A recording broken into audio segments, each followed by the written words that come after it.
Welcome to steno dictation. Dictation 5 second बाद शुरू होगा। स्टार्ट। लोकसभा अध्यक्ष को एक बार फिर सदन में सांसद के आचरण पर नसीहत देनी पड़ी। इस बार यह नसीहत राहुल गांधी के संदर्भ में देनी पड़ी। लोकसभा अध्यक्ष ओम बिरला ने राहुल गांधी की ओर संकेत करते हुए उनसे सदन की गरिमा बनाए रखने को कहा।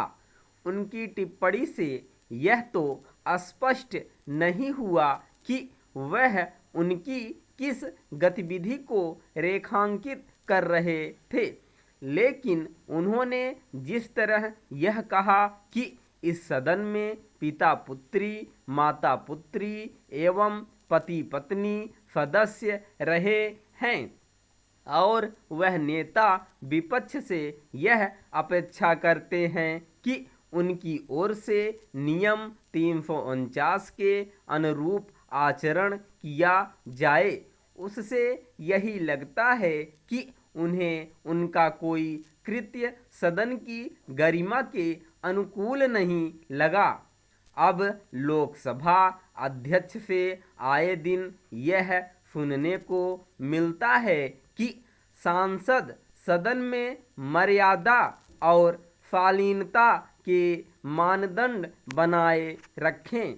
गत दिवस तो उन्होंने यह भी कहा कि उनके संज्ञान में ऐसी कई घटनाएं आई हैं जब सांसदों का आचरण सदन की उच्च परंपराओं के अनुरूप नहीं रहा।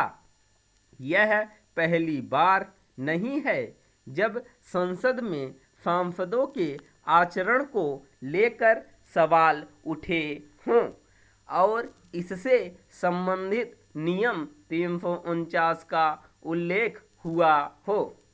अभी चंद दिन पहले जब द्रमुक सांसद लोकसभा में नारे लिखी टी शर्ट पहनकर आए थे, तब भी इस नियम का हवाला देकर उनसे मर्यादा में रहने को कहा गया था। इसी तरह पिछले वर्ष जब राहुल गांधी लोकसभा में फोटो लेकर पहुंचे थे और उन्होंने उसे अपने संबोधन के समय लहराया था, तब भी इस नियम का उल्लेख किया गया था। इसमें संदेह है कि लोकसभा में सांसदों की ओर से सदन की मर्यादा के अनुरूप आचरण न करने पर नियम 349 का उल्लेख करने से उनके कार्य व्यवहार में सुधार आ जाएगा, क्योंकि संसद के भीतर नारे लिखे पोस्टर लहराने, नारेबाजी करने के मामले आए दिन देखने को मिलते हैं। जब उन्हें ऐसा करने से रोका टोका जाता है और सदन की मर्यादा का पालन करने को कहा जाता है, तो वे इस आरोप के साथ सामने आ जाते हैं कि उनकी अभिव्यक्ति की आज़ादी का गला घोटा जा रहा है। इन दिनों तो यह आरोप बहुत आम हो गया है। ऐसा क्यों है, इस पर विचार होना चाहिए।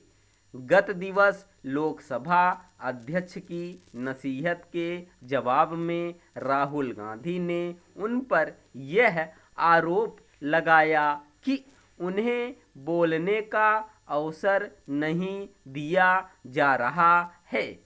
उन्होंने ऐसा इसलिए भी कहा क्योंकि लोकसभा अध्यक्ष की टिप्पणी से यह साफ नहीं हुआ कि वह उनके किस आचरण की ओर संकेत कर रहे थे।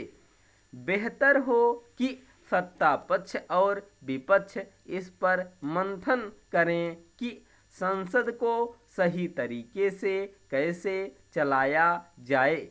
यह तभी संभव है जब दोनों पक्ष एक दूसरे को समझेंगे। ध्यान रहे कि ताली एक हाथ से नहीं बजती। स्टॉप।